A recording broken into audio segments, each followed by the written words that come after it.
House Republicans narrowly nominating Representative Steve Scalise of Louisiana to go up for a vote for House Speaker, but his path to fully secure that gavel still unclear. Let's bring in Dan Clifton, head of policy research at Strategas.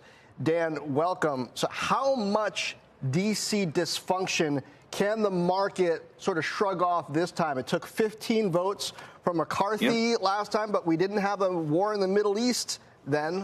What happens here? Yeah, so John, first, thank you for having me on.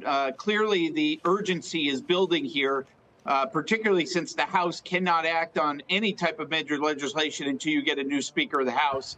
The majority of Republicans voted for Steve Scalise to be the Speaker of the House.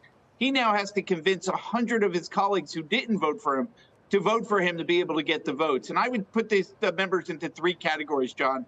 One, some people who just need some time and they'll ultimately get there. A second group that want to see some concessions around the budget negotiations that are going to happen immediately after he takes the speakership.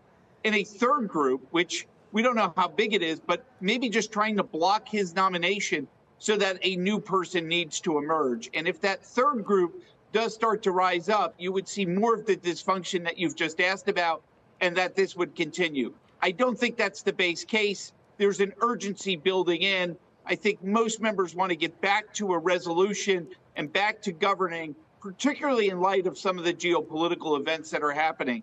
And I would note that financial markets are beginning to price in that some of that dysfunction is going to go away. Well, the odds of a government shutdown are declining, and you're starting to see a more accommodative Federal Reserve. So, you know, how Congress acts over the next couple of days will determine whether this is sustainable or not that we've been seeing over the last couple of days. We'll see if we can count on Congress people to behave, but how much depends on whether there's that same kind of whoopee cushion built in to the speaker vote this time, right, which really weakens the position. How important is it perhaps for markets for the next speaker to be stronger than McCarthy was from the get-go? You absolutely nailed it, John. There's really two parts to this. The first, you want the speaker to have political capital within his own party to be able to cut a budget deal. This is what happened when Paul Ryan took over for John Boehner. Paul Ryan was able to get a budget deal that John Boehner probably couldn't get with his caucus. The other side of it is, though, you need a strong speaker to negotiate and divide a government and to be able to get some of those policy priorities you want through. Central to that is going to be border security and probably limiting how much Ukraine money is actually going to be appropriated. But ultimately, we can begin to see a deal emerge here. And I think the Republicans are going to be very hard-pressed to be talking about cutting defense spending, particularly when we know that there are Americans who are caught up in what's happening in the Middle East right now. And those stories are going to get bigger over the next couple of days. So I think the pressure here is going to build to get a speaker, and then ultimately time to get a budget deal before the end of the year. And I don't believe that it's going to cut defense spending, although some people probably want to do that.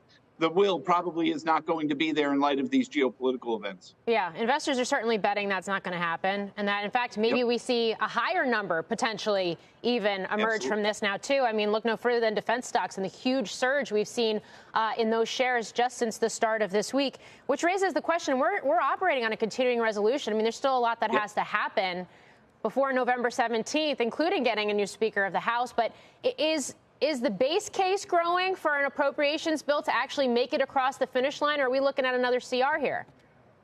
Well, Morgan, great question. I do think that we'll probably get one more CR by November 17th. We may even get it a little bit quicker than that.